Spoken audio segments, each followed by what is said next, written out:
गुण है। ये लिखना पढ़ना ये सब मूर्त है, लेकिन हकीकत में ज्ञान गुण तो किसका गुण है? आत्मा का गुण है। और ज्ञान की जीवन में जरूरत कैसी है आपको पता है? ज्ञान की जरूरत कैसी है हमको? जैसे कोई व्यक्ति भोजन करता है क्योंकि भोजन के बिना जी नहीं सकता। कोई व्यक्ति पानी भी पीता है क्योंकि पानी के बिना हम जी नहीं सकते।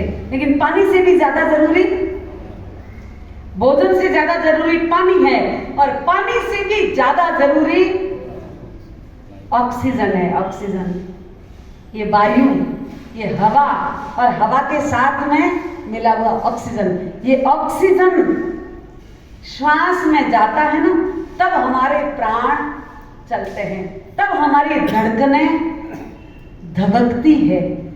ऑक्सीजन के बिना कोई व्यक्ति जीवित रह सकता है? जैसे ऑक्सीजन के बिना कोई व्यक्ति जीवित नहीं रह सकता, उसी प्रकार कोई भी आत्मा ज्ञान के बिना उसका अस्तित्व नहीं होता। ज्ञान के बिना अस्तित्व, ज्ञान कैसा गुण है? आत्मा का अमूर्त गुण है। तो फिर ये वनस्पति में, एकेंद्रिय में, इनमें भी ज्ञान है कि नहीं? अगर आत्मा है तो ज्ञान होना चाहिए, तो है या नहीं? एकेंद्रिय में, बेइंद्रिय में, तेंद्रिय में, आप कौन सी इंद्रिय में? आप पंचेंद्रिय हैं। आपके पास कितनी इंद्रिया है? 5 इंद्रिया है। संगीय है या असंगीय है? क्या है आप? श्रावक जी ने पूछना पड़ी है, ठीक है, संगी हो क्या असंगी? पहले ये तो बताओ हमारे साथ, संगी कहते किसे है और असंगी किसे कहते हैं? ये तो आप ज्ञान वाटिका जाएंगे तभी तो आप पढ़ पाएंगे। 4 महीने साधु संतों को इसीलिए तो लाया कि जाकर के आप एक तत्व ज्ञान की क्लास लगाओ, और तत्व ज्ञान की क्लास लगा करके उसमें आप जीविचार और नव तत्व पढ़ो ताकि आपको समझ में आए। 35 बोल पढ़ो ताकि आपको समझ में आए कि इंद्रियां कहते किसे हैं, किस जीव के पास में कितनी इंद्रियां हैं। हमारे पास कितनी इंद्रियां? 5 इंद्रियां। और ये दिखने वाली वनस्पति या ये वृक्ष या पानी या ये पृथ्वी, ये हवा, इनके पास कितनी इंद्रियां? 1 इंद्रिय है। तो 2 इंद्रिय वाला कौन है? 5 इंद्रियों के नाम तो पता है?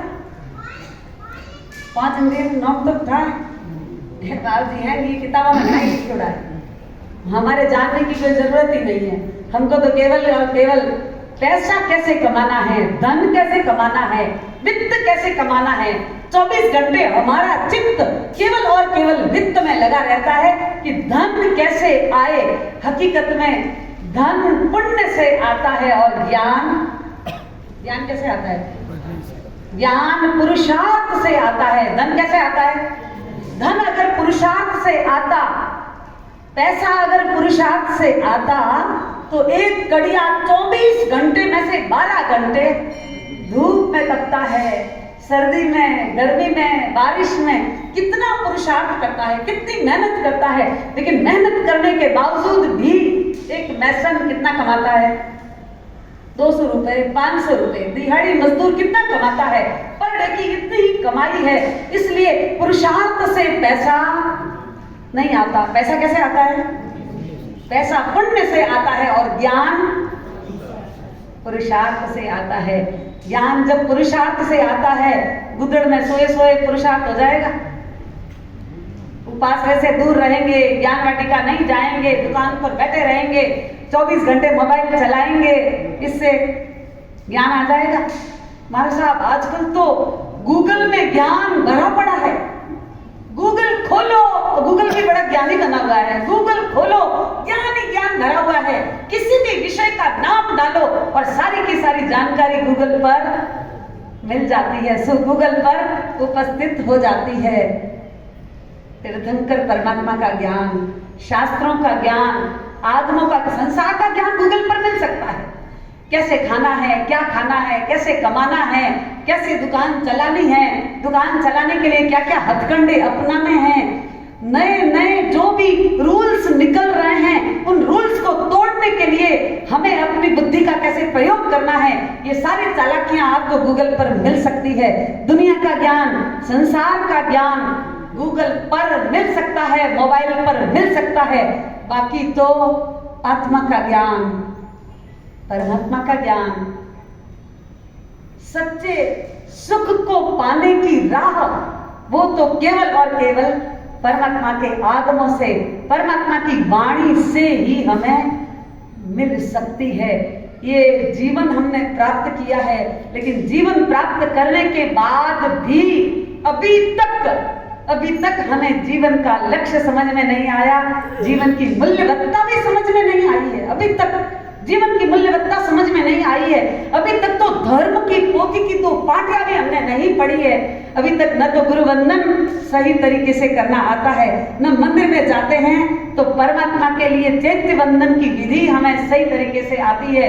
प्रतिक्रमण की बात तो बहुत बहुत दूर की है। संवत्सरिक प्रतिक्रमण, एक ही तो प्रतिक्रमण करना होता है, प्रतिक्रमण ज्यादा कहाँ करने हैं। एक संवत्सरिक का प्रतिक्रमण हमारे लिए तो पर्याप्त होता है। न सामयिक है, न प्रतिक्रमण है, न साधना है।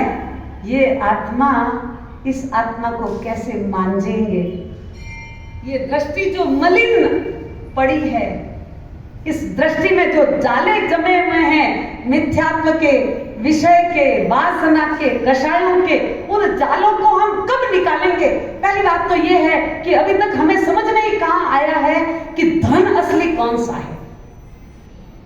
कागज के टुकड़ों वाला धन असली धन है या ये ज्ञान असली धन है। साथ में कौन सा धन चलेगा।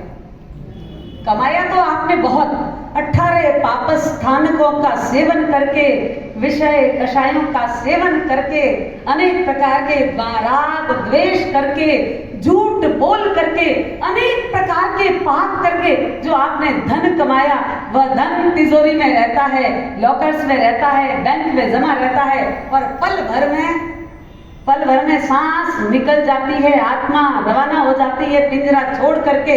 जो धन कमाया वह सब पीछे रहता है या साथ में जाता है।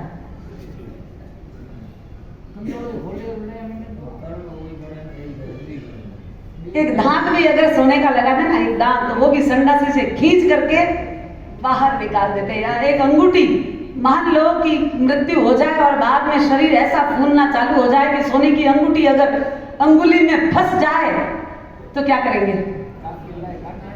कोई बात नहीं, इसने बहुत कमा करके दिया, परिवार को बहुत दिया, कितने